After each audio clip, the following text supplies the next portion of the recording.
I love it, man. But see, the old folks there be assholes too, though, because they expect like we can't come in there, like because it's like I mean, fuck, where do you shop at? Bell's grocery store, bitch. This is not, you know what I mean? This is a store for everybody now. It is, man. You know, I go in there right with them too. Yeah. Pull up $15 Levi's. Come on, man. $15 Levi's. I ain't know about that now. Yeah, man. I did not know about that. Now look, you like to have fun with me, man. You like I'm gonna put us a beat down. Okay. And try to we'll just go. I mean, it's gonna be in the background either way. If you like it, just tell me. Rock with it. And we'll have fun, man. Yeah. You been doing all right though? I'm great, brother. I'm blessed. So blessed. You got the third special dropping. Mm-hmm. How does it feel to wrangle in another special? How does it feel accomplishing that goal of output? Oh man, it feels great, man, because you know you do a lot of shows and do a lot of time and stuff, and just having it like chronicled, you know, for the world to see and have opportunity to put it out there. This time is probably very Start from the top. Whenever you're ready, start from the top. Answer the question again. Okay. Oh, it feels great, man.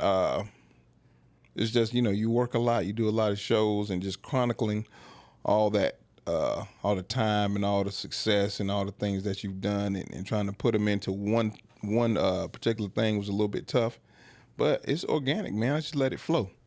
I like to have fun. I like to come to my shows and just rock out and have a good time, and yeah, really happy about this one, man. This compilation of material is probably like the most comfortable I felt, because the first time I did a special, I wasn't ready. Wasn't ready? Nah, hell no. Wasn't ready. No, because, you know, when I first started comedy, we was doing like shows and doing long sets, and we'll be on stage for 30, 45 minutes. Man, my second show I was on stage for over an hour. Damn. Had no clue what I was doing. Second show performing? Second show performing. I hosted a show in Greenwood, South Carolina, man, and it was like, yeah, it was crazy.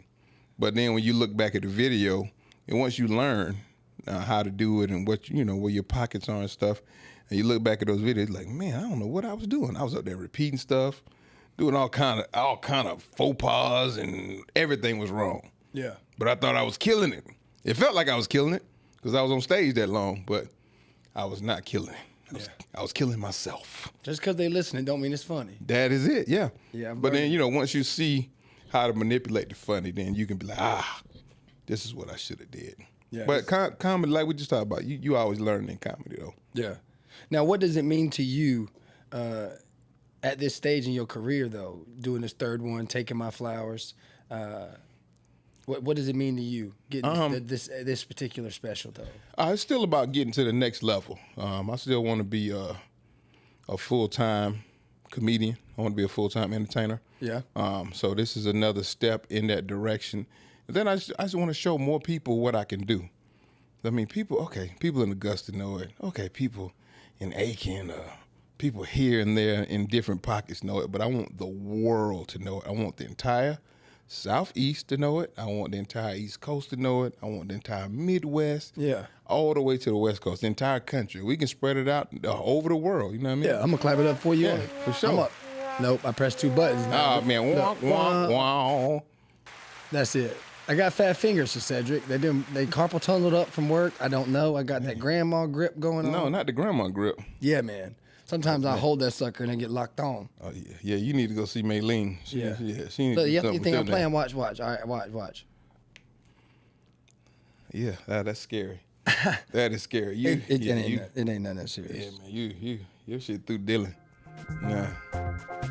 Okay. Good God. Single women now. That's it. I see a bad bitch in the front row. Come on. Yeah, her titties out, Saseddrick. Uh-oh. I like titties. All right. Nipples. This is just a sample. All right, Areolas. all right. Breasts. Breasts. Oh, yeah. That's it right there. Like this one? Yeah, that's smooth right there. You want this one for sure? Yeah, or what? You want me to give you one more option? Give me another option. All right.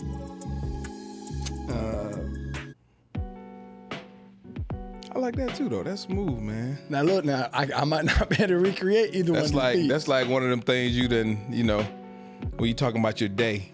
Yeah. Waking up, your routine and shit. You doing your makeup and all that stuff. You doing your makeup. Negative. I'm not going to be doing my makeup. But that's what the girls be listening to when they doing their makeup tutorials and shit. It's shit like this. Yeah, it is. The next TikTok video. All right, let's go Trap Soul. That's what it says, Trap Soul.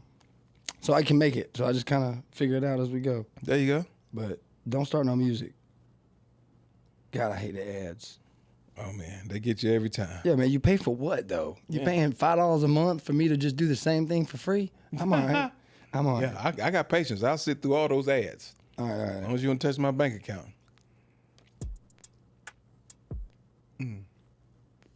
That sounds like Drew Hill almost.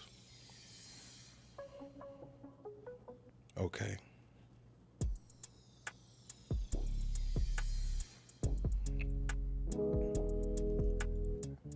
Okay. Yo, when I play this game with this beat, man, I be feeling like I'm fucking Like you Dr. Dre. Yo, bro, I'm about to walk into the club and the bitch is gonna fall on me like R. Kelly felt. Bro. Like, who wanna be pissed on tonight, baby? It's like I'm a mix between R. Kelly and Austin Powers in my mind. Oh yeah, I bet she shags like a minx. Yeah. Oh yeah, that's smooth right there. That's laid back. Let's see if we can change it up though. Let's see. So who else? Now you got T-Link from Columbia on the special. Yeah. Now I was there for some of them, the tapings. You tell the guys who else was all on it and how it came together. It was hosted by Osric Cooley. I met Osric in Jacksonville. Well, actually, I met him in Tallahassee a couple years ago, man. He was just a real cool dude, man. His comedy style was kind of like mine, kind of, old school dude, a lot of confidence, man. And we ended up working together on a lot of different projects here and in Jacksonville and a couple other places, man, in Savannah, different stuff. And he just a real cool, down-to-earth brother, man, so I wanted him to be a part of it. Then Mr. Five, he's originally from Savannah. Hilarious, man. He moved to Atlanta for a while. Now he's actually out in Dallas, Texas, doing his thing, man. The first time I was hosting That's My Comic over at Chevy's. Yeah. And he was coming down there every week, man. He's just a really unique comedian, man. Just a breath of fresh air. Now look, I'm not calling him the donkey off Shrek because I know Eddie Murphy plays it. But the smiles, It's eerily similar. It's eerily similar. That's a good word. I don't even know what the fuck it means. It ain't Eeyore. It's goddamn Shrek donkey. It's fucking, that smile is fucking on point. Yeah, man. He was hilarious when I saw him. Hilarious, man. And it's just like there's nobody like him. Nobody sounds like him. Nobody thinks like him. He's just a very unique individual, man. Yeah. So I've had him on a lot of my shows and stuff. He's just a real cool, down to earth brother. And then T-Link, who is he lives in Columbia, but he's originally from Charleston. Really, really funny guy, man. We're really good friends. We actually talk a lot, comedy business and different stuff. And he's just a really cool brother, man. He's just had a lot of experience in entertainment. He's been a musician, singer, DJ. I got to ask now. I need to know something. Because you are my connector to some of these bigger guys. And I don't ever you try to use your name or make those, I try to make those relationships on my own. Does T-Link really got an autistic son? And do I have to be concerned with my jokes that maybe have offended him? He don't get offended. Okay, let him rip, man. I ain't seen him in a while, but I just know that after I've seen him pass recently, I seen the jokes come out by him saying that about his kid. Yeah. And I'm like, whoa, are you serious? Like, I didn't know. If I'd have known, I wouldn't have. Yeah. His son's like 22, 23 years old. Don't matter. Bro, listen here, Saseddrick, that don't fucking matter, bro. Okay. Look, a guy walks up to us yesterday at the store. Reason I got this shirt. Oh man, Kohl's. I love Kohl's, right? I ain't gonna say where it's at. I'm just gonna say, look. Yeah, Kohl's. We shopping for Maven shoes. Did y'all went to on Aiken or Augusta? Augusta. Getting a little discount, right? Getting little sales, figuring out what's on it, sizing the shoes up, first day of school for daycare, right? So we sit up there and we all like on different aisles in the same kid area. You know what I'm saying? Guy walks up. I see him trying to talk. He's talking to Omar, talking to Crystal.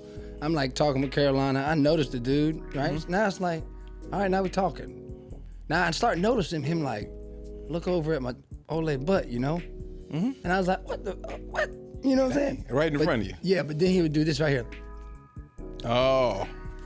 And I was like, oh, Rain Man. you wasn't the special people. Oh, okay. Okay, all right. So I let him have it for about 15 minutes. And he was asking us all sorts of shit. The motherfucker was on point now. I know my, horoscope?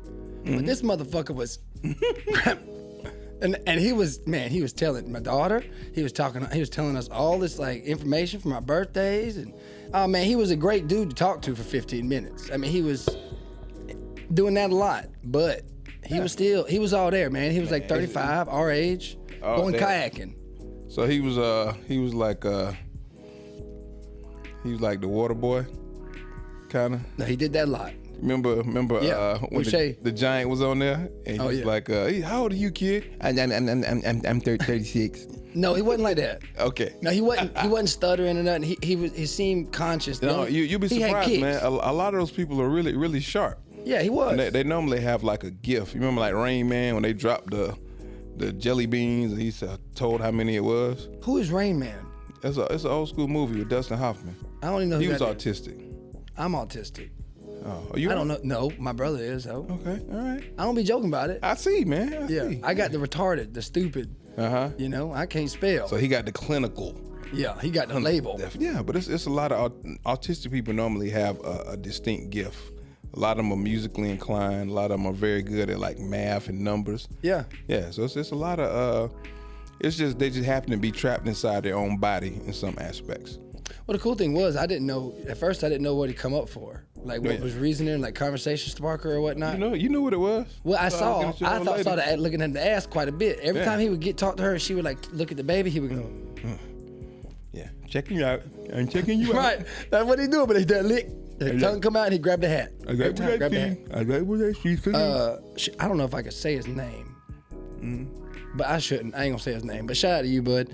But he was looking for the fitting room, man, because he had went kayaking before, and when he went kayaking, his shorts were too small.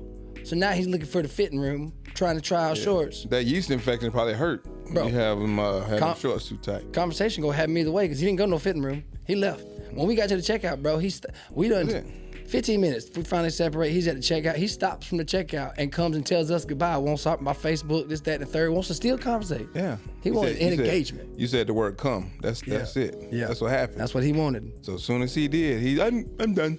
Yeah, I'm done. I got what I need. I got what I need. I'm gonna look you up tonight, man. Thank you, Mr. Tiny. Yeah. Special feelings, you know what I'm saying? Special That's it, feelings. man. But it was cool though, man. And I don't mean to say T-Link. If I did, man, I apologize. But shit, you still funny. That's a funny joke you got too about your kid. Oh yeah, T-Link ain't worried about that. They out there though, functioning in the world. They are, man, and it's a beautiful thing to see them function too, man.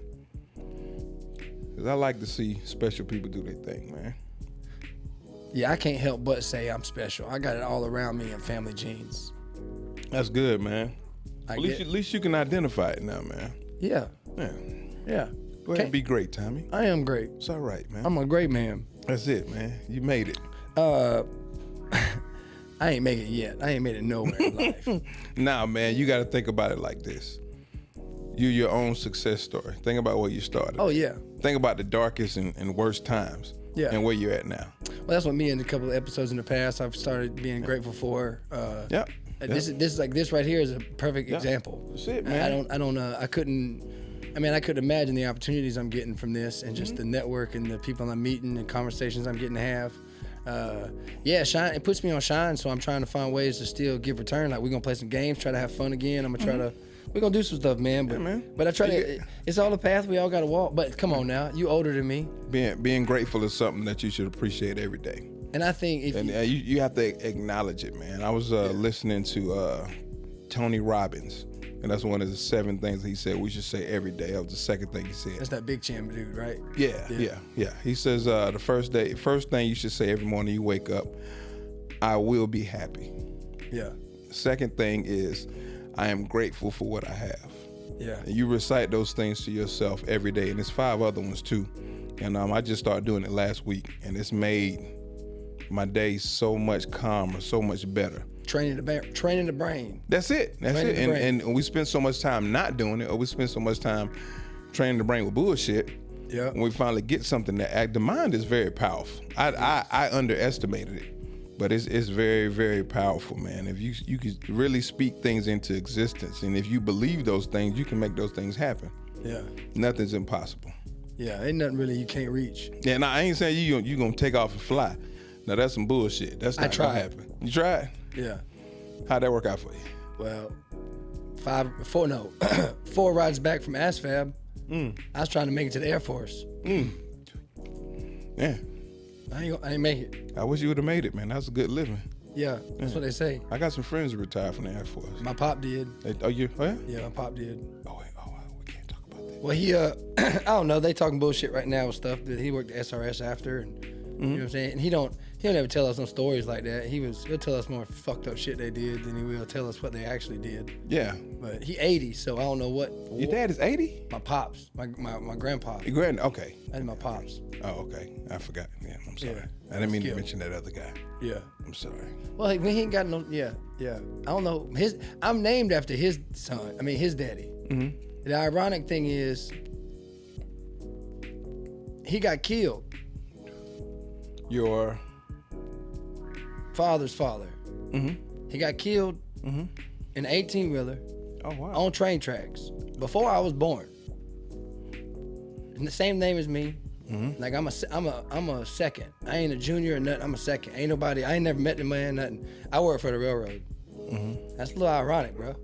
I remember that song growing up. I've been working on the railroad all the live long day. Bro. It's scary at night when you start a relationship and you worry if a man's coming home to dick down your lady. You know what I'm saying? You over there grinding. What? Shit, I want to go back to days. I want to live a life. Hey, man, it don't matter. If she gonna cheat, she'll cheat if you working days too. Yeah, she'll find a way to suck dick. They want to suck dick. Yeah, they'll much. do it. Yeah. They make their mind up. They're pretty determined. They ready to go. Really determined. Yeah. Oh, you spiked my interest. What? I did everything to stop this from happening. Jesus Christ. Hold on now. He just messaged me 5,000 times. Yeah. Hey.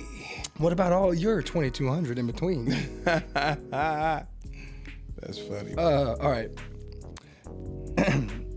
What is your process of generating what jokes you want to tell, or how you narrate the story you're going to tell, and figuring out those layers to establishing something you feel ready for?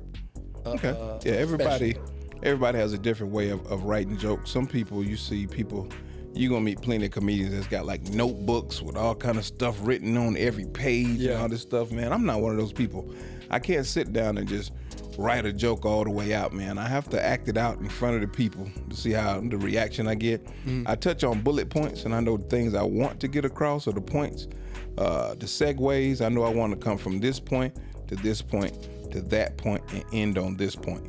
Yeah. And I just make those are the beelines I make, man. Those bullet points to get to this point, to get to that point, and then just tying them together and making it seamless. That's what I really work on. Objectively, a special should be how long? That's a good question. That's a very good question. I probably performed that night. I know I performed probably about an hour and 20 minutes to end up getting or keeping a quality 40. Yeah. So I know I did I purposely did way more than I wanted to get enough to get that quality. Because normally a headliner does, like on a regular show, a headliner does like 45 minutes. Yeah. So I wanted to have at least a good quality, strong 40 minutes that I could get chopped up in there. I probably kept more than that. Yeah, that's so in the storyline, do you still like keep to the same as you would in a show, like doing live laughs? Mm-hmm. You're hosting. You still kind of tell us about stuff throughout your experience, your day, your week, your month, or whatever. You're telling us still kind of a story. Mm-hmm. Is that the same narrative you kind of put together, or are you able to? Because like I heard some of it. I watched one of the. I was there live, I think, for preps for some of it or something or whatnot. But I remember your stories like are more. They stretch and they connect differently. They're not just like in a line. How do you figure out how to make them stories connect with different jokes? I think once you've got a good bit of material, you can kind of navigate it a little bit better.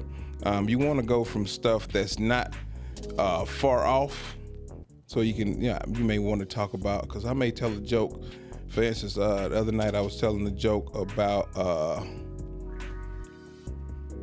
my partner having a 360 business, and he had a big girl come get on his 360 thing and mess up the bearings in it, right? Yeah. So from there, I can go into my 600-pound life. I got my 600-pound life joke, so I went to that. Then I went into a whole song that I had written a while back about big girls. So I sang that song. So those three things, I was able to tell this story, go to this one extreme, then go to that extreme. But it's not really extreme because those three are kind of related. And you just pivoted in the same pivot, category. Yeah, just pivot into the same thing and just go into it.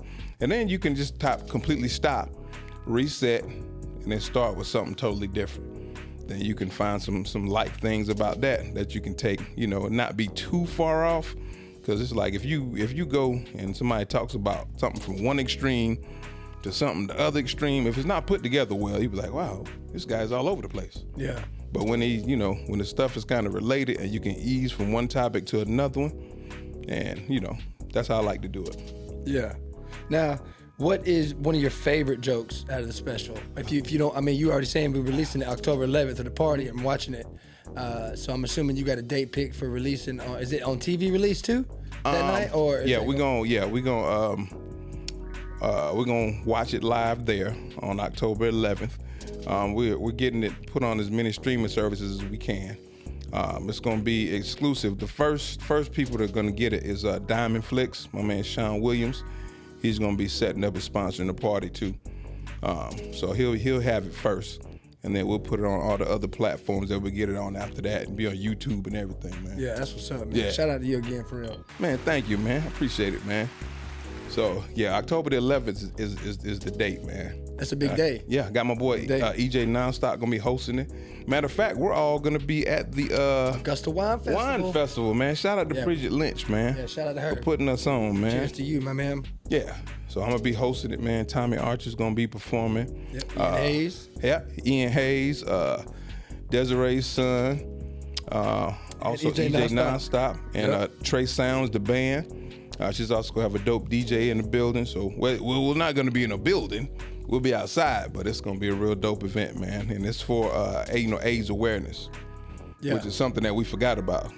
Remember back in the 80s, everybody was scared of AIDS. Oh, hey, I ain't gonna do nothing. I don't want to get AIDS. Yeah. It was just this terrible epidemic. Now it's actually at the point where people are actually living and having productive lives, with HIV and AIDS. So it's definitely Which one's something. first? HIV is first. Awesome. Shout out my brother. Yeah, HIV is first, and then it turns into AIDS. Yeah. But I don't know. Some people get the kind of AIDS you like, that Magic Johnson AIDS. Yeah. Yeah, that's that 35, 40 years of AIDS. He got rid of it, didn't he?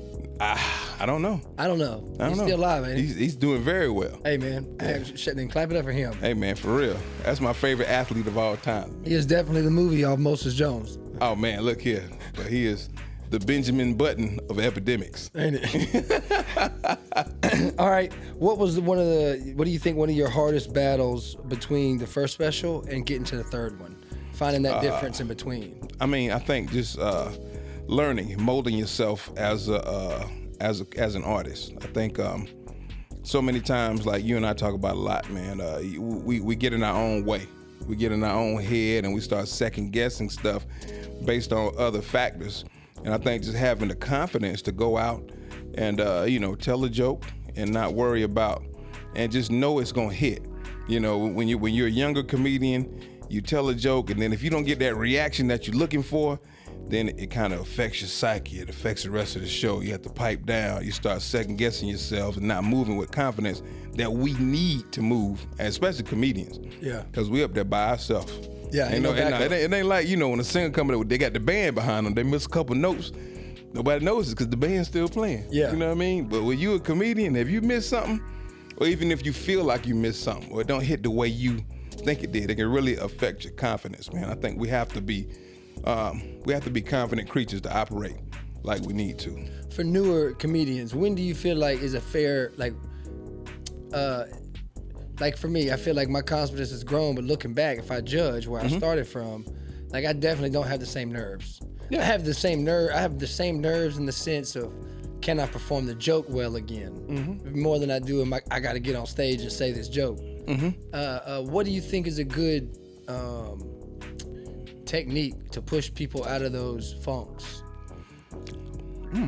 I think everybody gets over those funks in their own space and time, because some people get it faster than others, and I think comedy is about finding your comedy legs. When I say comedy legs, I mean it's like when a basketball player practices. Yeah. He works on all these moves. He goes in the gym. He works on shooting. He works on so many different things, and he may look, I know some kids that look good in drills, but when you put another team out there with them, they can't execute that. But when you're able to execute that against people, that's when you know you got something. Yeah. Okay? And it's the same way with comedy, man. When you're able to execute your jokes and your thoughts the way you want to, that's when you know that everything is turning around, and you'll feel it. Oh yeah. Yeah, you'll feel it, man. It's an amazing feeling, man, and you just start adding to your repertoire and just getting better and better, and you'll definitely see it and feel it. Them motherfuckers out there barking or something. God damn. Shout out to the dogs. Ooh, let the dogs out. Yeah, they fucked my last guest. He went in to use the bathroom and they was in the house, and I didn't know. Oh man. He was like, "Oh shit, Remy." You got a dog named Brittany? Remy. Remy. Oh, okay.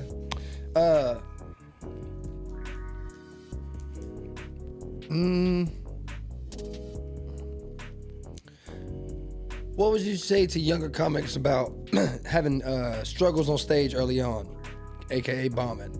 Oh man, it's bombing actually builds character, man. You if you've never bombed, then you haven't done comedy. Even for the people that haven't, like, I don't think I've bombed per se. I don't think I've ever went on stage and nobody didn't laugh at something I said. But I've definitely had performances where I felt like I missed some things, left some things on the table. I definitely could have did much better. Yeah. Okay? When you have those moments, that's part of the process. That's how you learn. You got to go through that struggle to get where you're going to go. You know what I mean? So that's part of learning what your, like we talk about getting your comedy legs up under you. What kind of comedian are you? That's how you learn through those struggles, man. And those critical mistakes that you make, if you look at them objectively and really real with yourself about it, you'll find ways not to make those mistakes. You'll find ways to learn from those things happening. So bombing, I mean, even like I've seen comedians that do it full time bomb. Yeah. I've seen comedians that been on TV bomb. I've seen comedians that people be sold out. They had to play sold out to see them, and they come out and not do well. Yeah, we saw it. Yeah, we saw it. Yeah, we saw it before. But that was, and that was interesting for me too. Like I've been to, I guess the Augusta, Atlanta Comedy Theater is no longer there anymore, right? Yeah. It's no longer there. So shout out to them for what they did. I guess whoever that is that takes that claim now. But we was going up there, man. Some nights when I started, I was like, what? I got to get up here and perform. They will bomb. I didn't get bombed off no stage, but the motherfuckers boo and the other place now is Greenville Show, but they narrate the show that way, so it's weird. But man, when I saw that shit in that theater you performed in, I was like, whoa. Nah, you should have went to the old Uptown back in the day, man. They was looking for people to boo. I'm talking about the DJ will fire off gunshots. If you told house be packed wall to wall, you tell one joke that didn't hit, boo. DJ start doing gunshots. They start all kinds of shit. So it's wilding out, DJ up there judging off the rip. Off the muscle. Damn. Yeah. They was trying to get motherfuckers to. But if you go in there and do well, that also showed people that, hey, you got to have some dog in you. Yeah, to get on stage, you got to have some type of dog in you, man. All right. Look, so let me ask you this now. Now, the guys I'm working with like the stage, Gizmo the DJ, Smash House Recordings. Shout out to them, man. Jonathan, Adam K, Trey, the cameramen, and the interviewers that interview the rappers. Kind of like a Nardwuar type of thing on the spot moment we're doing with them.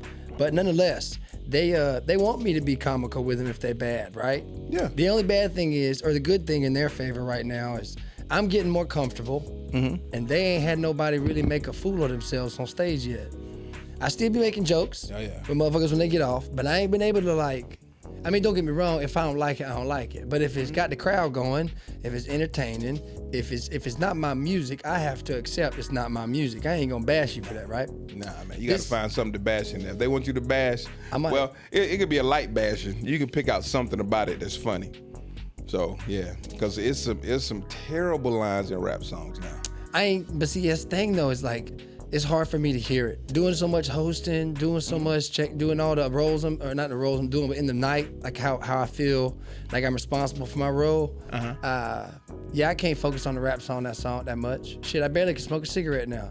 Shit. I mean, that's the one thing I liked about. Event. That's one thing I liked about hosting rap shows, man. I would sit there and listen to the song, the vibe of the song, different things like that. I remember one time, golly, dude named I think Darius Alexander. They had a song called Wheelchair Shouty back in the day. Real popular dance with it. He'll get down and do this wheelchair dance. I thought that was the funniest shit the cat daddy, in the world. Right?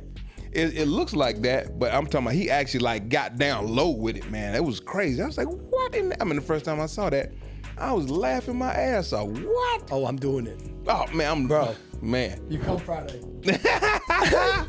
Come Friday. Yeah.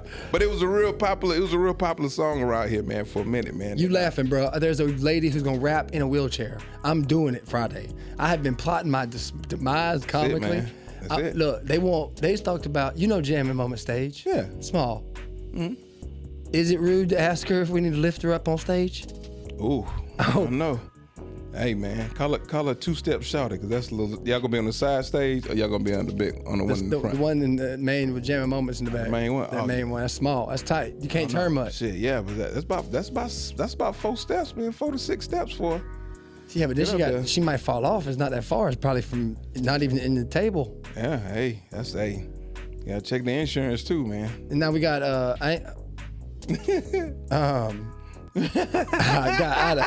I don't want to say all this and get in trouble.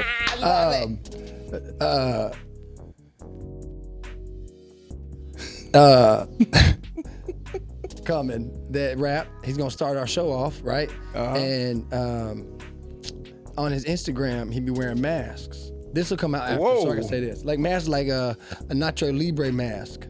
Hell no. You sure they the Pooh Shiesty mask? They outlawed them. I don't know. Look it up right here. Look him up on your Instagram. Yeah. Here we go. Because I ain't trying to shout him out yet, because I don't know what he gonna do. And at the same time, look, I'm about to show you the comic. I already bought another mask to match him. Yeah, hey, run it. That sounds funny, man. His name alone is hilarious. Bro. When you see this, I'm gonna tell you my bit idea. Let me see where you at. Now I'm just looking his Instagram up. See, if you guys got to be a dude. It's no picture of it. It looks like a little foggy profile, but when you click on it, you gonna see. Oh wow, he pops up. You see him wearing a mask. Oh man, that's a Rey Mysterio kind of joint there. Yeah, that's him. Yeah, I bought one. Oh yeah, that's good. Hey man, that's gonna be funny. Yeah. Well, you pop out there like that, I'm gonna go get behind him. And I'm gonna wait till he finish, and I'm gonna jump over that wall on him with the mask on. That's it. Got them Nacho Libre. Deal with this RKO, motherfucker. That's it, Nacho man. Hey, man. And then both of y'all white too. That's gonna be crazy. Tonight is white on white crime. White on white crime, baby. We're taking it back. Purge. That's it, baby. I'm gonna fuck with him. But, I mean, he has one song, if he does well, props to him. Then I'll shout you out, and the next time we do something, put a promo together for the show. But you ain't including this one, motherfucker. This is special. Nah, man. But I mean, that's good. That's how you prepare yourself, man. And you do your homework ahead of time. Yeah. Come up with some material. And then, I think hosting too, catching this stuff on the fly in the room. I think that's what really draws people in, man. Yeah, bro. Yeah. I sat there at Fox's Lair when we was doing the judging, and everybody was fucking with this couple with a Mexican guy and a tall black lady. Tall caramel. She was caramel. And a braided up little, I ain't say blonde, but it wasn't dark brown. She had it she had them color. She had that color in, right?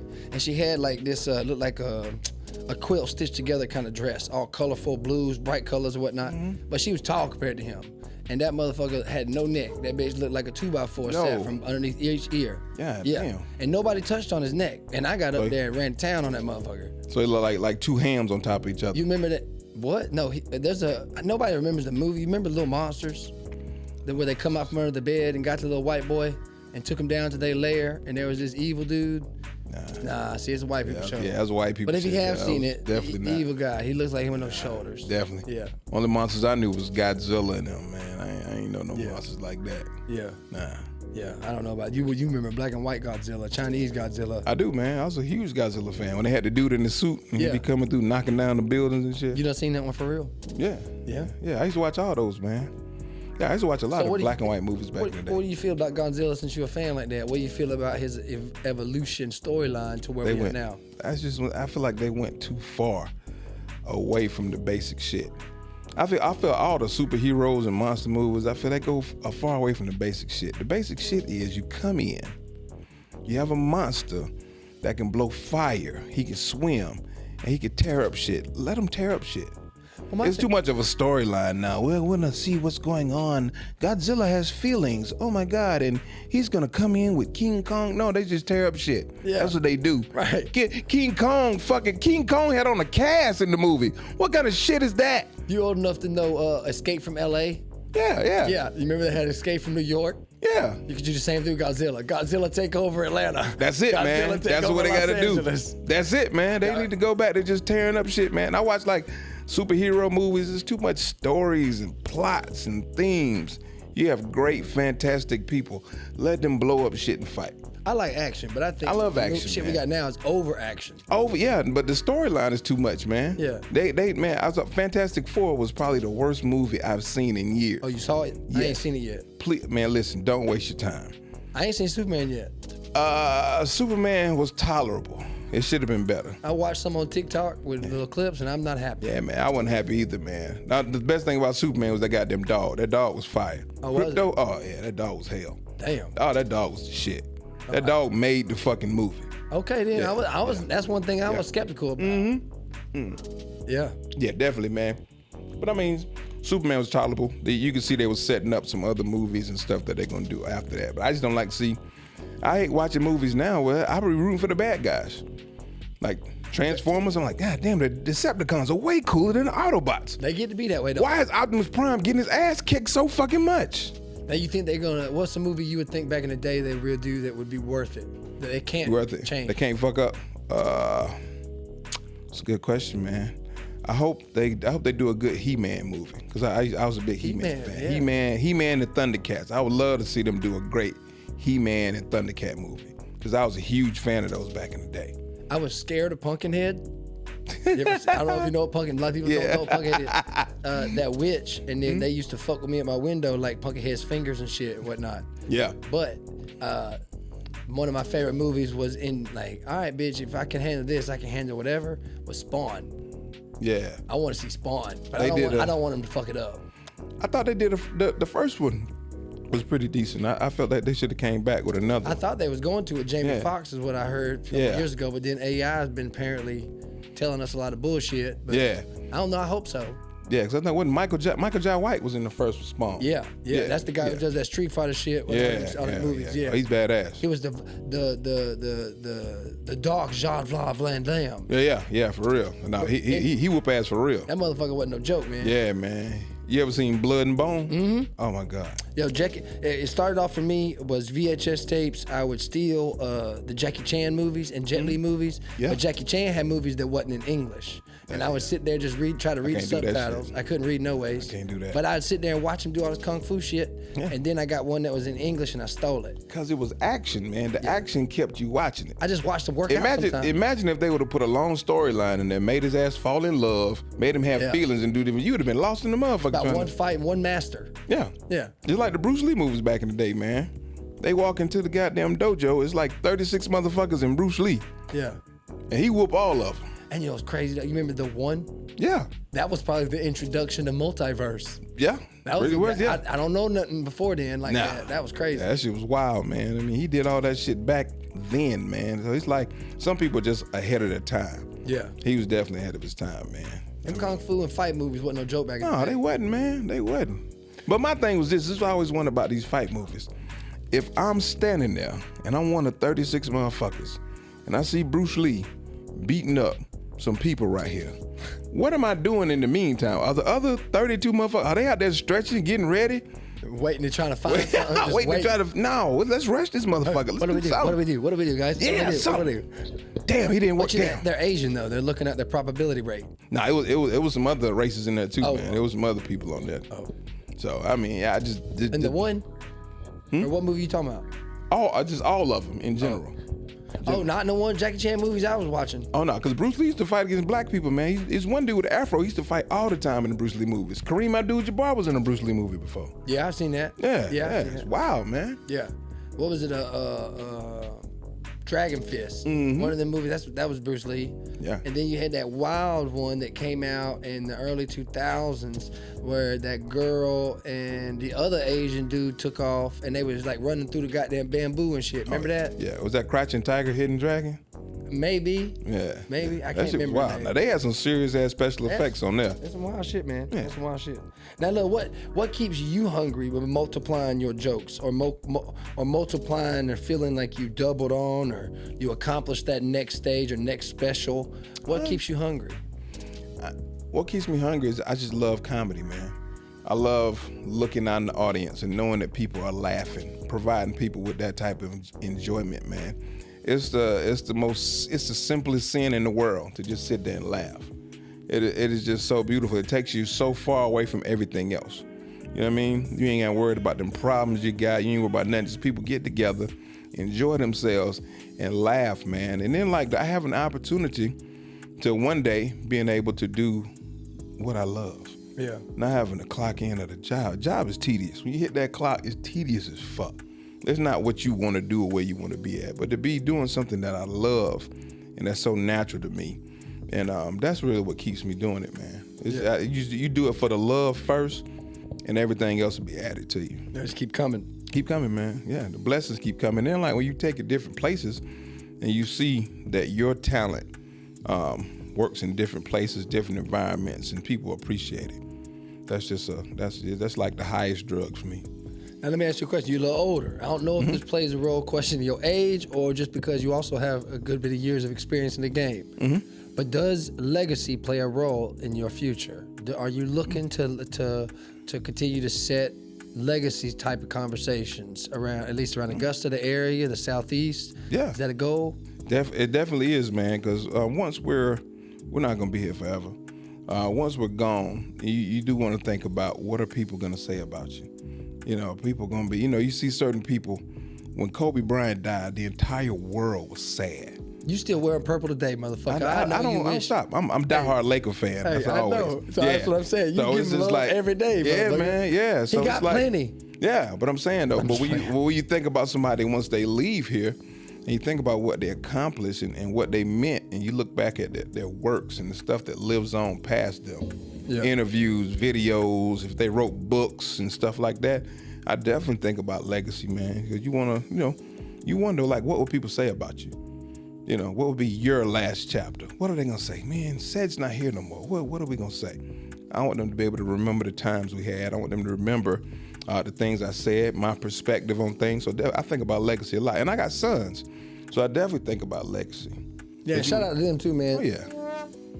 Wrong button again. Wrong button, man. Golly. This new setup fucking me Man, up. I'm stretching. Man, hell no, man. White man ain't gonna bring a brother in here and disrespect him. I was a good dad. I done met the sons. They respect this man very much. He's a great father. Don't let it twist it because I pressed the wrong button, twisted. I know, you know. Yeah, you don't do that when the white guests be on here. No. Hey, man. I got to get one in the way. I'm going to get Jonathan on. I think Jonathan definitely, Jonathan Rachel, shout out to him. He's definitely come in the game around here and like took a swing. I like John, man. John he's very unique, man. He's very unique. He's fearless. Oh yeah. That's something you gotta have in comedy. You gotta be fearless. You gotta not be afraid to take chances at doing stuff. And I got a lot of respect for John, man. I watched his Kill Tony video. Yeah, he walked on there like he had been doing comedy forever. 15,000 people. Yeah. First time. That's crazy. That's wild, man. That's wild. But I mean, the thing that plays the part for me is that he's taking action on it. He didn't just soak up that moment of like, I got it. Got it. He's like, oh man, I need to go to open mics. Yeah. Oh, this close thing near me, I'm going as much as I can. Oh, you can get me. He's pushing. That's how you have to do, it. especially when you first start, man. When you first start, it's just so hard to. It's so much stuff that you're finding out. Everything comes at you so fast, and you have to try to process it and break it down and make it make sense. Yeah. And yeah, man, that's how you do it. You stay on stage, stay in front of people, you stay watching comedy. A lot of people, I can tell some people when they get on stage, they don't watch comedy. Yeah. Because you can look at their posture, the way they stand. Some people turn their body away from the crowd. Some people don't know how to engage with the crowd. And if you really want to know some things about comedy, watch public speakers. Public speakers, they have something that comedians need. They have to stand there and present whatever they're talking about to an audience of people who may not be expecting it. Yeah. And then their posture and how they deliver, and their mannerisms, and the things they say and do, how they move. They're always standing upright. They're always facing the crowd. They're always, even if they have to turn to a board for a second, they turn at an angle, show what they're showing, and turn their body right back towards the crowd in the correct way. And they command attention and respect. Grab it. Mm-hmm. Yeah, I feel that. I'm getting better at that. Yeah. Getting better at it. Mm-hmm. This is something that's just a challenge. I mean, everybody has to go through that challenge, is what I'm saying. Oh, yeah. Don't matter if it's 8 months, years, it's all our own path. Mm-hmm. Now, let me ask you this now. How should new comics or let's say features we know or people going about like thinking about doing a special, when would you say is the right time for someone to judge themselves? Since you've got 3, what do you think is a fair time? And 2, what do you think is appropriate for them to? I'm speaking for myself. Let's just say I've got an hour under my belt and I can headline, right? Mm-hmm. Does it have to be 45 minutes? Is what I'm saying. Does it have to be a special that's an hour? Yes, I think it does. Now, for you to have an hour that you could put on a special, you probably would have 2.5 to 3 hours of A+ material that you've already mastered. You want to double down. You want to have double to be able to drop down to do the hour. Yep. So you would want to be able to take an hour of your outtakes to be good enough to hold down a solid special. Because I mean, if you think about, even after I looked at the special, I was like, damn, I forgot to say this, I forgot to say that, I forgot to say this. And if you look at it for what it's worth, and every special that you've seen, because now specials are like government cheese, everybody's doing them. Yeah. And you see some that are great. Motherfucker, that shit was good, bro. Yeah. Government cheese is still good. Oh, though. the government cheese is the shit, especially with that thick ass white paper on it. Yeah. That was the goddamn best. You get it in that carton. We used to get it slabbed. Ooh, man, that was the shit. Now that was when welfare was great.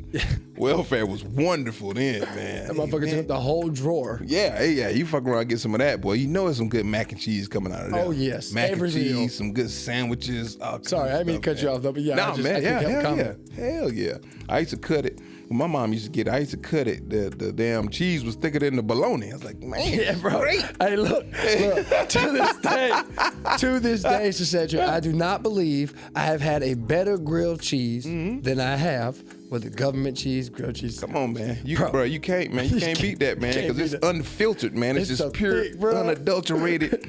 And you know it's good, too, when you got them stick the whole knife in there. You got to ruck that motherfucker like this right here. Like you out there driving the goddamn zero-turn lawnmower. This is great, That motherfucker man. was the best grilled cheese I've ever had. Oh, I always like look for Sam's Club, see if I can find a block of cheese, see if it And they don't matches. make it like that no more, man. Nah, man. Nope. They'll put your ass in some slices, man. Like, hell no. Where that big block at, man? Yeah. Yeah. But that's what it is, man. I think you got to have at least 2.5 hours of proven material back to back. Because I think some of the best advice I got, I opened for Steve Harvey once, and he told me to rate all your jokes. He said, rate all your jokes, 1s, 2s, and 3s. 3s is the jokes that ain't that funny. You know, you tell them, because sometimes we be writing, we be like, oh man, I'm gonna kill them with this. Yep. And you put it out there about 3 or 4 times, Yep. and people looking at you like this, that's when you gotta part ways with it, let it go. You know, that's the ones that ain't that good. Now the 2s are the ones that's kind of in the middle. They get half the house laughing, and you probably could change a word or 2 or change something about it, keep doing it to perfect it. You know, it's like half the house laughs. But when you got them hitters, that's them ones. That's the ones every time you tell them, every single time. The whole house just comes down. Those are the ones that you want to hold on to. You want to eliminate the 3s, and you want to keep the 2s long enough to see if you can make them 1s. Yeah, I put the 1s. How I wrote it, it says Hitler's. It's hitters. Yeah, be careful with that. Yeah. Yeah, be careful with that one. But you know, people trip, man. You know, Hitler was a terrific speaker.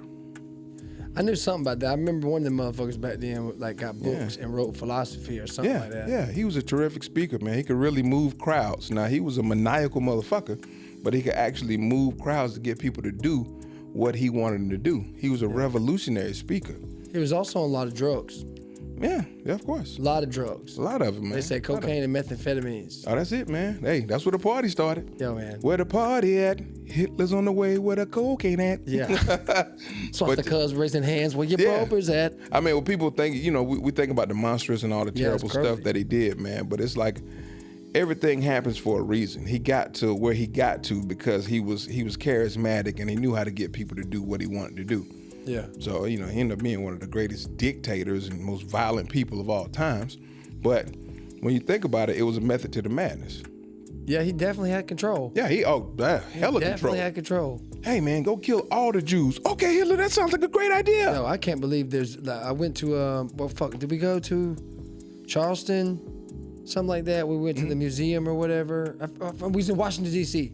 We went to Washington, D.C. My first time there. And Charleston to Washington, D.C., that's pretty far. Yo, I ain't never been that far away. Okay, I have to, all right, motherfuckers, I ain't never been that far. That's funny. So, but yeah, because Charleston I drove, whatever, doesn't matter. But anyhow, we went in there and they had footage of that shit. I don't recall getting shown footage in school. I only recall books. Yeah. And I really remember a white narrative.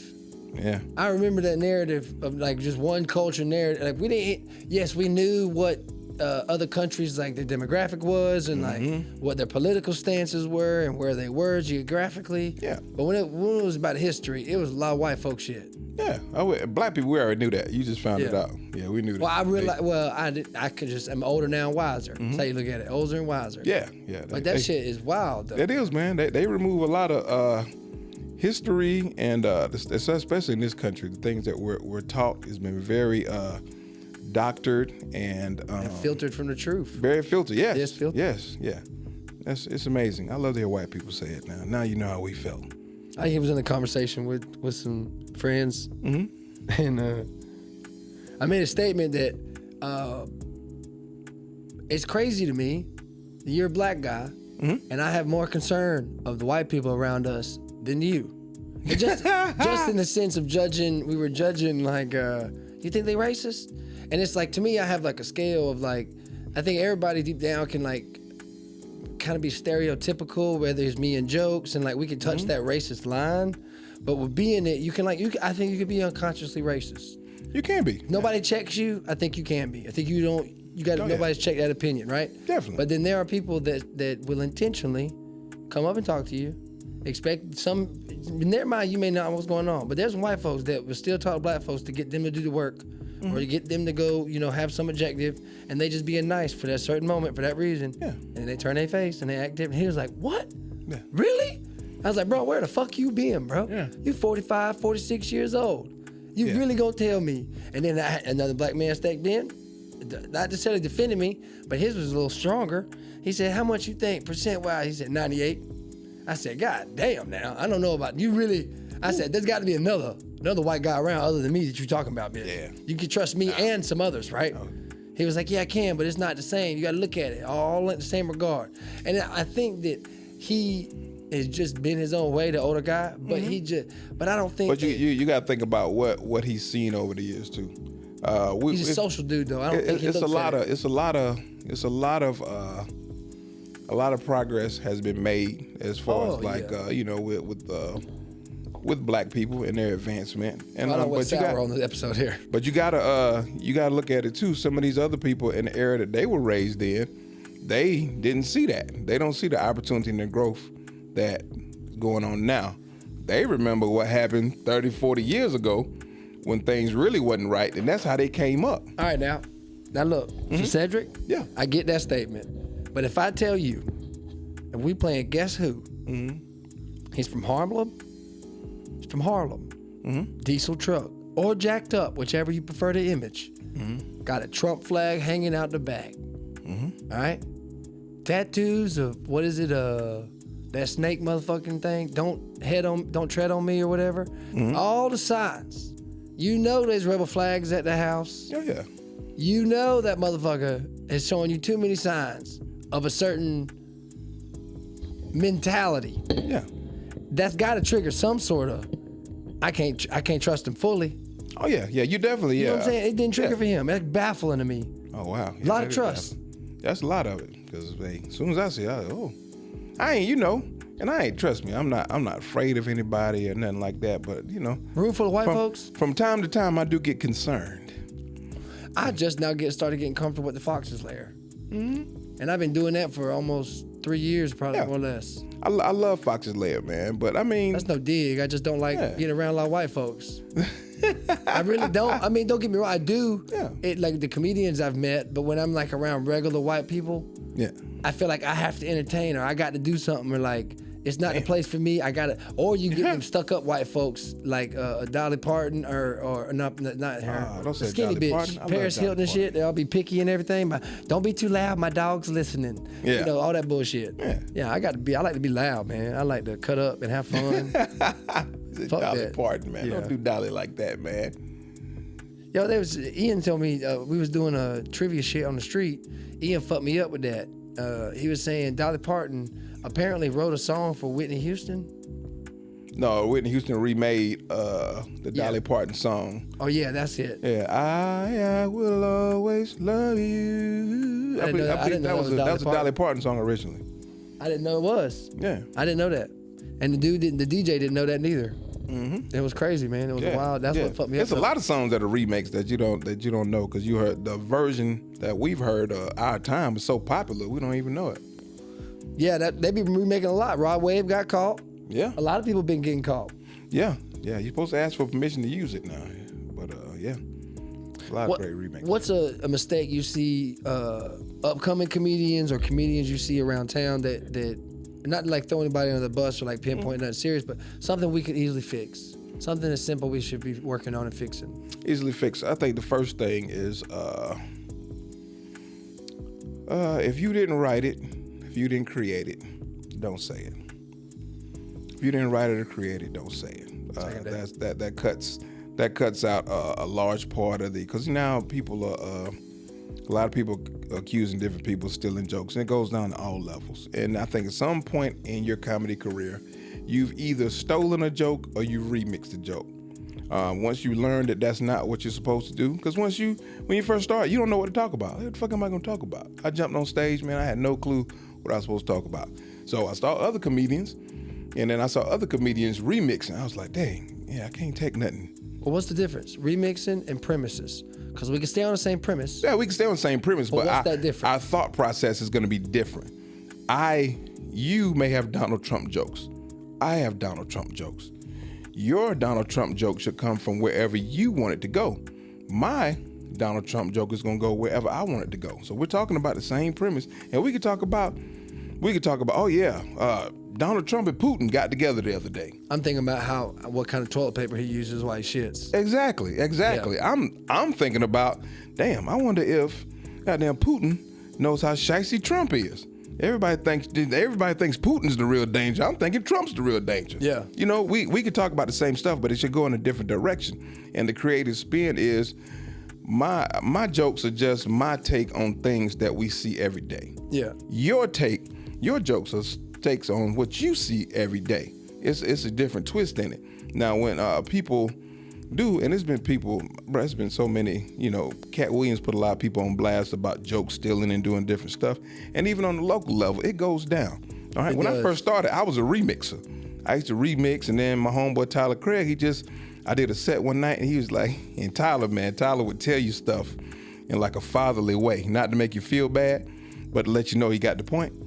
And R.I.P. Tyler Craig, man. That was one of my first mentors in comedy, man. He came up to me. Shout out to him. And he would laugh. Do I clap for that? Yeah, hell yeah, man. Legend, bro. Legend, man. I didn't know how white I could be here. Nah, he's cool, man. So Tyler came up to me one night, and comedy community people talk. And they probably told him, oh yeah, Sid been telling this joke. that he heard so-and-so tell, but so he came to me, I did a set, everything went good. He was like, hey man, how you feel? If you know Tyler, that's how I laugh. Hey, how you feeling, boy? Yeah, that Urkel. Yeah, and so he's like, I feel good, man. He said, hey man, you are too talented, man. You ain't got to do that. And then I knew I was caught, so I said, in the highway, what you talking about? He said, you know what I'm talking about. And he just walked off. Yeah. And I got the point. I knew. I said, okay, bet. That's Time off to cut limits. loose. And then we talked about it later, and he was like, yeah, man. He's like, if you don't create it, man, don't say it, man. It's a bunch of joke thieves. It's joke thieves that are on television right now. It's popular joke thieves. They're stolen jokes from people. Because think about it. If you're moving around the country doing your thing, and you come into Augusta, Georgia one night, and you like one of Saseddrick's jokes, Saseddrick only performs in Augusta, Aiken, and Burke County. All right? You're national. You're going everywhere with it. So next night, you're in Texas, you're in California. Who's gonna know that's Saseddrick's joke? Nobody. If you go out there and tell it. Nobody. All right? So a lot of people have done it over the years. That don't make it right. But if you don't, it's a lot of stuff out there too. It's memes, jokes, different stuff, people. And then like with the advent of the internet, there's so much stuff being put out there. And so just that's the first thing I said. Be original. If you don't create or say, or if you do use something, because it's some phrases or some things that we use, reference that person when you say it. Yeah. Hey, yo, man, my homeboy, boy, he a fool, man. You gonna believe what he said. He said blah, blah, blah, blah, blah. Yeah. You know what I mean? You could reference it like that if you want to just, talk about how great the joke was. That's what I would say first. Be original and then grind. Grind, man. You got to work. You got to work. I mean, nobody's handing you a silver spoon. People that's getting famous now, it's people getting famous faster, but they still working at something. Yeah. Whether it's videos and skits, whether it's stage stuff, whether it's some people that are actors and rappers and they move into doing comedy, they working hard at something first. Yeah. So you got to respect that, man. You got to put the work in the grind in, man. And then just keep your head down and keep pressing, man. And just look at social media, but don't look at it in a sense. You know what I mean? Because we look at social media sometimes and we get so bogged down, man. We feel, I should have got this, or why he got that, he do it more than me. No, with your journey and your walk is your journey and your walk. Hey, you roll right into it, but let me ask this last question on it. If taking my flowers is a recognition, what advice would you give comics to feel overlooked? Because you're speaking on it. That's how you can see it. Exactly, man. Exactly. Just stay. If you're advancing, if you're doing, I look at my comedy career now, I see people on television that I know that I'm funnier than. You know what I mean? It's not a slight to them. I know that I'm funnier than them, but they've taken chances and done some things that I haven't done to get where they're at. Yeah. That doesn't demean what I've done. That doesn't demean what they've accomplished. You know what I'm saying? It's like, if you look at yourself,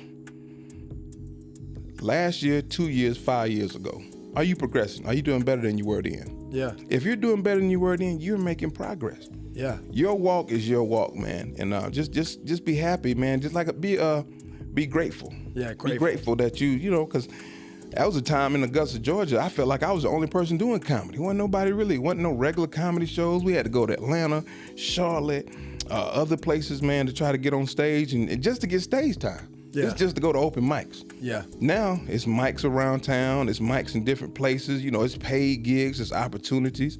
It's I've been in the game for a minute, so I'm able to create some opportunities. So I feel good about all of that. Now I can look at some other people and say, man, I should be where they're at, or I should no. I'm not going to discredit what I've done based on seeing what somebody else has done. Be aware of your envy. Yeah, that's it, man. Be aware of your envy. Yeah, that's it, man. Keep the envy down, man. Keep the envy down. And if nothing else, if you see somebody that you know that's doing something, ask them how they got there. Yeah. Just ask them. Have a simple conversation. Hey, man, I was doing this right here, man. I seen you doing this, man. How did you get there? How did you get to this point? You'll be surprised at the amount of information people will give you if you just approach them the right way and you don't come on no like slanderous type shit. You know what I mean? Yeah. It's like Happy does his contest, you know what I'm saying, on Monday nights. I was doing one on Tuesday night. When he started doing his, he told me ahead of time that he was going to be starting the competition up and it was going to be on Monday nights. He asked me what I wanted to do, that I want to be a part of it, man. He wanted me to come through sometimes. He was very, very gracious. That don't happen much because some people, they'll do stuff, do it same way on the same night, and people getting their feelings. And then you got two people that's operating in the same town that don't like each other and haven't had a conversation. Yeah. Simple as that. Like we never talked about it. Yeah. Just bury the hatchet and figure it out. Bury the hatchet and figure it out, man. That's it. Work with people, man. David, y'all gonna come in? He wanna come in so bad. Let him in real quick so we can wrap. Hey. Hello, sir. We about to play some games. You about to go night-night? You ready for school tomorrow? All right, well, say bye-bye. With all this, you want to press a button before you go to bed? You can have your chips. Take them and run. Take them and run. Man, Cheetos. Love you. Cheetos at that age are the best thing in the world, hey. man. All right, babe. Then you get that orange dust on your hands. Ain't nothing like licking your hands as a kid, man. Yeah, you ain't lying. Well, look, man, I thank you for talking to me about the special. Man, thank you for talking to me always about any advice. We're going to play some games real quick before we get done. Okay. All right, is that cool? That's cool, man. All right, now I'm going to start off with things you never say, all right? Okay. Things you never say at a wedding ceremony. You just pitch the first thing that come to mind. Things you never say at a wedding ceremony.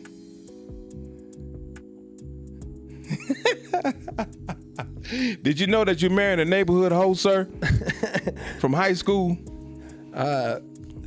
Things to never say at your parole hearing.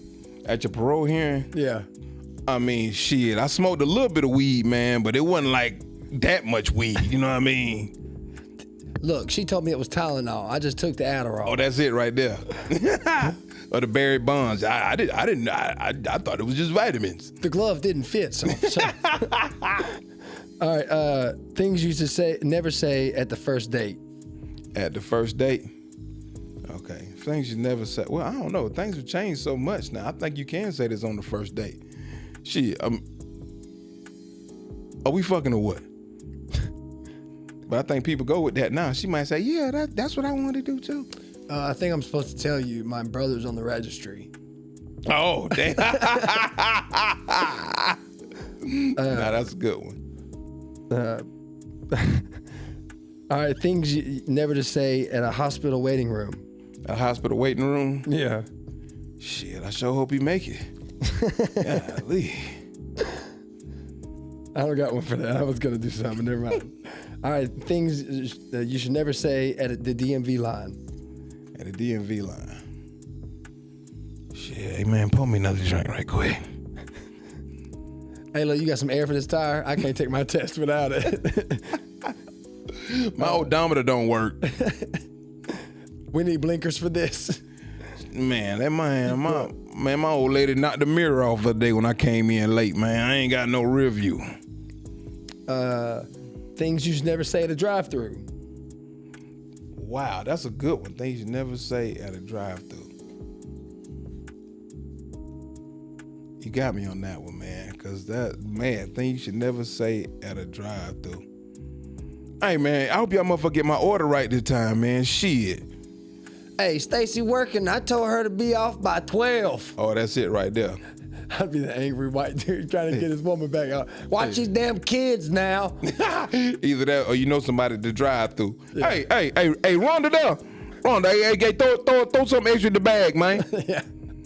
Yeah. Can't not do that through the drive-thru. No, you can't do that through the Text that motherfucker first. Yeah, for real. All right. Things you should never say at your partner's parents' house.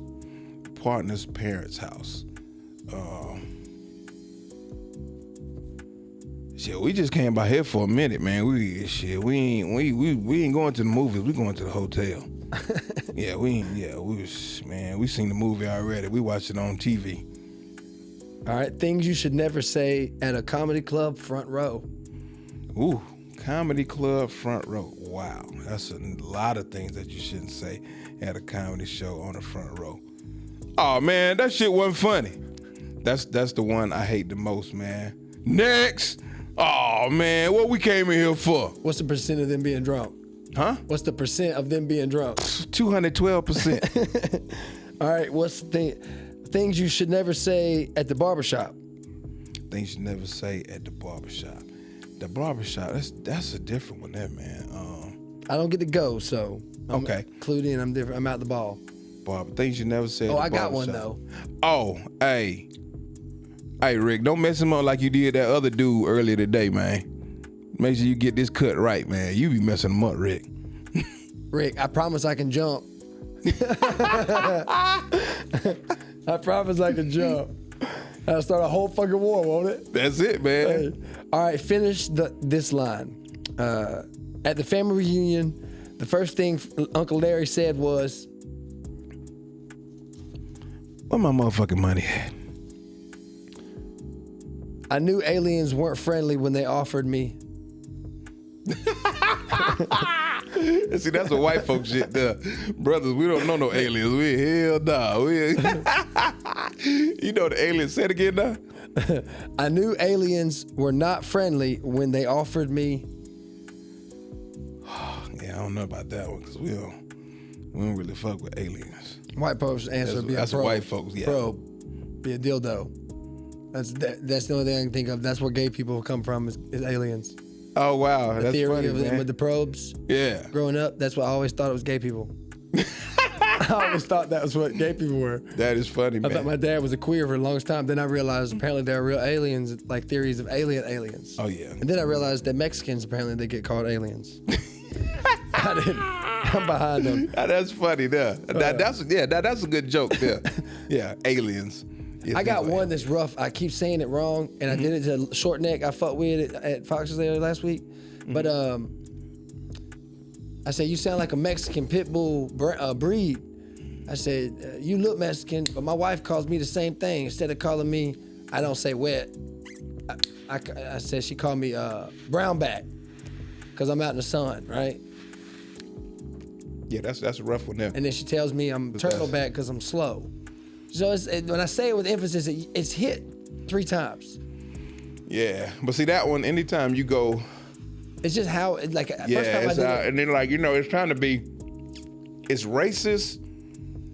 But it touches it. It could go, it could go left. But I am two-tone. If I pull my shirt up, I'm white and I'm dark in the back. Yeah, but see, everybody gotta have that understanding. Because if you say that and it's a couple of brothers there, they go, hey. It worked. It worked. Bro, I had some downtown, bro. I had a group of guys at the corner. We was doing the recording for Light the Stage promos. One dude was, he looked like a Teddy Graham. He wasn't light skinned like one. He was dark skinned, but his face looked like a Teddy Graham, just like real punched in, like real. Right? Teddy Graham, so like real drew out, you know. Instead of eating this shit, you looking at the faces on the Teddy Graham. You didn't see much white in the eyes or the mouth, nothing. Just like all, you know what I'm saying? Just it was never whites in the eyes on the Teddy Graham. No, I they get was that. brown but it just like his the eyes, facial features. features. How his eyes like look and was lined. It just reminds me of a Teddy Graham. They look. Oh, and I'm gonna tell you something I shouldn't say. They look chinky. His eyes look chinky. Yeah, well, that's a good way. But apparently can't say chink or chink and change. So I didn't know. I learned that this month. But but then there was a bigger, heavyset guy on the back, and then there was a light skinned guy, and it worked. I was like, "What's up, my man?" I said, "Damn, you must be hot in this sweater, bro." I said, "I know I'm white and I can handle the heat, but you whiter than me. If I show you my back, bitch, you'll think I work at Home Depot." And that shit worked. But I'm also not looking at a Mexican. Yeah, that'd been racist towards a Mexican. That would have been. But if it don't make it that way, I'm just threading the line, right? That's it, man. That's how I'm looking at it. Yeah. I don't mean no harm, you know what I'm saying? You're learning, man. I'm proud of you. I stopped going to church after the pastor started passing the collection plate around too many times. Hold on, motherfucker. Wait, hey, hold on. Where's this money going? Yeah, then we just gave money earlier. Now don't pass it back around. I stopped going after he started fondling Felicia. Hell, if he can get Felicia, I can get anybody I want. I don't need to be here at church. That's it, man. I need to be chasing pussy. Hey, Lord giveth, the Lord taketh away. Don't he? The motivational speaker ruined everything by shouting. He's stupid, bro. That is stupid, man. Motivation. Say it one more time. The motivational speaker ruined everything by shouting, and you got to finish the line. White power. That would be crazy to hear. They would shoot him. Oh, no, they wouldn't. No, they probably have a catcher pack behind his ear. They probably shoot off one of those parade packets that shoot out the fucking confetti at some point. On my bucket list, number 1 is... On my bucket list, number 1 is... it's 3 places I've always wanted to go. New Orleans, New York, and California, Los Angeles. I've always wanted to go to those 3 places. Those are on my bucket list. All right. I like those. Mm-hmm. I like those. I got fired from my job for bringing gun. Oh, wow. I didn't, but it's a game. I got fired from my job for bringing a new appreciation for how the time clock should work. There you go. Yeah, I thought A shift in the a HR shift. department. Yes, I thought I should come in much later than everyone else on a regular basis. I saw my HR lady in the porn department, and she asked me the next day why I had to lube. I told her because my boss keeps fucking me. That's a good one. That is a good one. All right. I ain't gonna do no more of these. All right. Wrong place, wrong time. So I guess give me a phrase that would be the wrong phrase for at these wrong places. Okay. I'm gonna give you the place. You give me the phrase. Okay. All right. A funeral. Give me a wrong phrase. Same kind of thing, finish line, Yeah, but just wrong phrase at a funeral. Shit, that motherfucker got what he deserved. Is that bitch in there? Make sure she don't get up. Yeah. Put some extra concrete on top. Keep that bitch down. Walmart checkout line. He's got a bomb. He's got a bomb. Sherry, did you pay for this? Gym locker room. Oh, gym locker room. God damn, Randall, your pickle's fucking huge. Whew. Yeah, that's definitely not what we saying. Hell no. Nah. The job I got now, bro, when I started there, when I say the amount of elderly folks work there in their late 40s, 50s, and 60s to my... Elderly folks. Whoa, hold on, man. I say... You said elderly folks. Yeah. To now, where age I'm at now, to what age they're at now, they're all elderly. Is what I'm referencing. You said 40s, 50s, and 60s. When I got there, this is the age that was there. I'm only like 21. So there's a 20-year gap is what I'm saying. Now they're in their 60s. You call 80s. somebody in their 40s elderly, man. That's now that they is so are. blasphemous. But there was these 2 dudes, bro. One of them was a black guy, and one of them was a white dude. And you could see that there's a racial stereotype for a reason. That motherfucker walked around, we called him Pickle, because he had a pickle on him, and that bitch slung almost to the kneecap. And the first day I was like, bro, I'm not changing. He still works here. I'm not coming in his locker room. And I just wear my boots. I never changed that locker room till he retired. But every day he'd walk out with his dick right out the shower, just swinging. And they say he would use the short towels on purpose, so he could just let that motherfucker hang out from underneath when he bent up. Oh man, what's his name? Richard? Nope. Because Richard, if white guy, if you're Richard, they call him Dick for short. Nope. Man. No. Dick Tracy. They called him Pickle. That's all they Dick called him. Clark. Pickle. Yeah. That's where I get that from, though. And you got a hat that says Pickle Boy Records on it. Oh yeah, shout out to Pickle Boy Records, man. Wow. Yeah. Yeah. It's fascination with the pickle. Yeah. It's going a little bit too far. Yeah, it's about time to wrap this shit up here, because, man. Oh, look, man, speaking of pickles, I'll tell you about one more pickle. So I'll wrap it up with a joke, all right? We're going to do a joke with pickle. Okay. So this parenting shit is beginning to be outrageous, okay? Now, my daughter's 12, and I remember that I used to always remember growing up with all the shit I'd done, I had a tough stomach, right? But when my daughter started shitting as a baby, before a toddler, bro, that shit, I threw up so many times. Now, this is the second go around with 2 kids. I admit the same thing. I understand it's something that's just with me.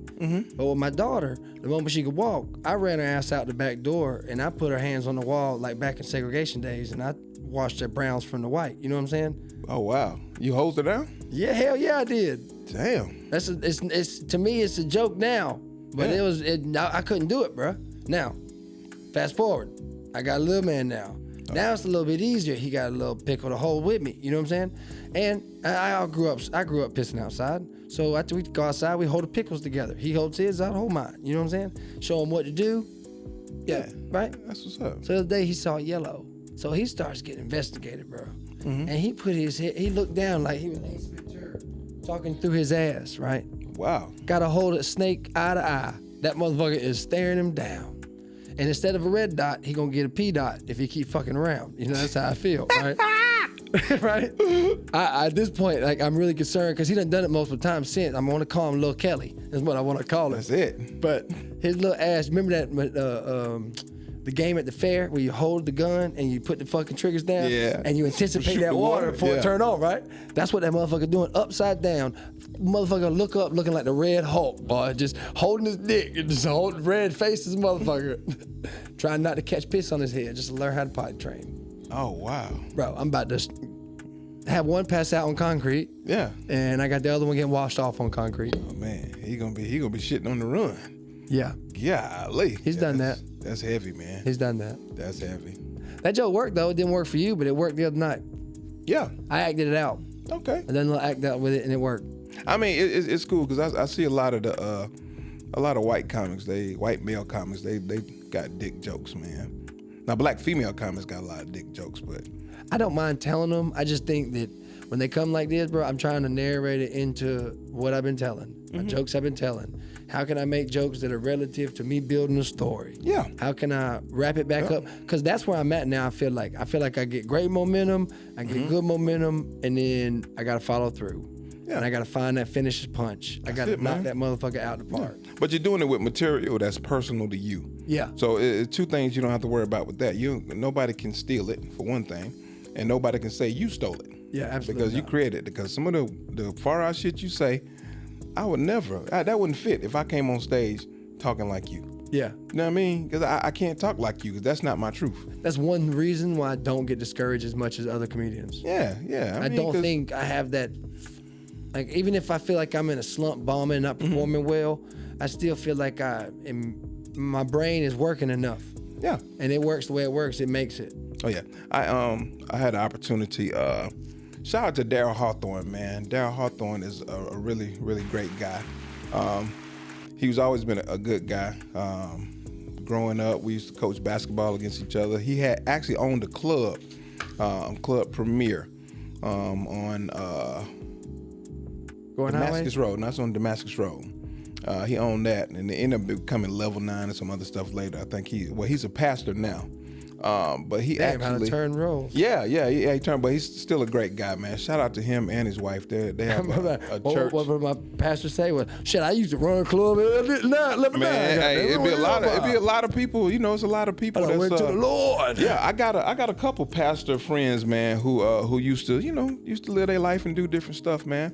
Also, shout out to my boy Perry Smith out of United Churches of South Carolina, man. Real good dude.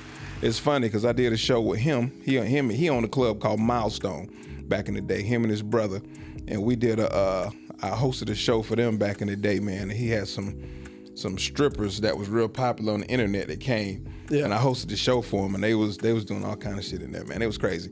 But you really can't tell stories at the church. I laugh. No, he tells that though, but that's part of his truth. That he don't hide it from his people. He tell them how he used to get down back in the day. He was a Q dog, all kind of stuff. He tell his people that's part of his journey and his walk, man. And he's full-fledged pastor now. A really great guy, man. Shout out to him and the First Lady. I've done a lot of stuff with them in their church. That's another thing too. Comedians, y'all leaving money on the table because y'all don't want to stop cussing to do clean shows, and they keep calling me, and I keep going, and I love it. I appreciate it. You gathering it all in. Yeah, it is, man. Gather it all in, man. I go in there and have fun with them, man. But Daryl Hawthorne actually put me on one of my biggest shows I had, man. We did the Imperial Theater, and they brought down Gary Owen. So I had a chance to meet and work with Gary Owen. Super cool dude. Shout out to that. Yeah, for real. And we had a great time, man. He had the guy that opened the show, the feature act. His name was Michael Bam Bam White. He was from Virginia, and he gave me probably the best comedy advice I think I've ever gotten. One single line from anybody. He said, "We learn how we listen to these great comedians, and we fans of comedy, and we try to match what we hear other people write. You know, you ever hear somebody be like, oh my God, this guy is so out of this world. I wish I could write stuff like that. Yeah. We write all these elaborate jokes during our career, and we put stuff together and we put all this thought into it. But only thing we're really learning how to do is tell our own story. Yeah. And you think about your favorite comedian, your favorite joke from them, it is something that they lived through, been through, or elaborated on from their life. Yep. And that's what it is, man. Once that ended writer's block for me. Because I used to get writer's block really bad because I was constantly trying to come up with the greatest joke in the world. No. Yeah, you can't do that. Jokes are around me all day. Jokes are in regular conversation. Jokes are everywhere. So once I heard that and I meditated, I said, you know what, he's right.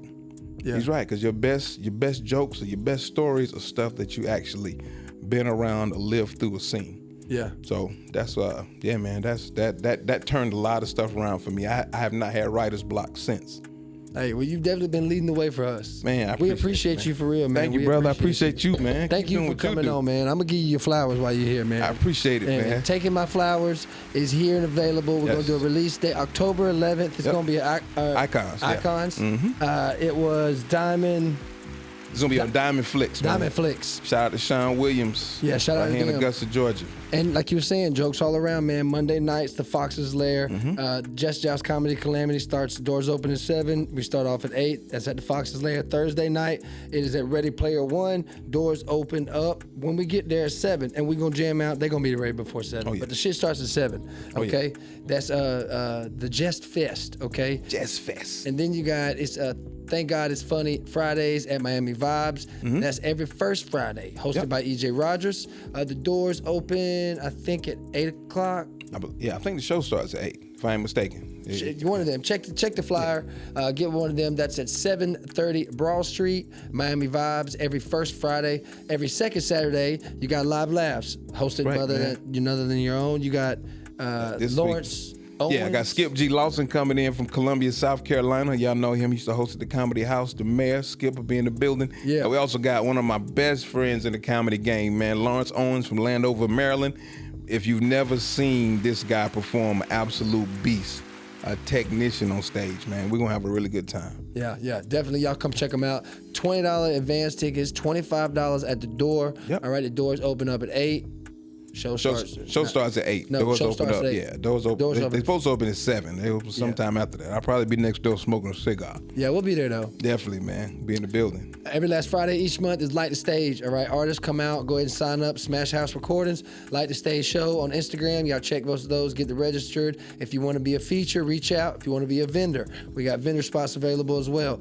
Every last Friday each month. All right, y'all come check us out. It's 519 Broad Street at Jammin' Moments. Jammin' Moments. We're gonna be playing some games, man. Hope to see y'all there.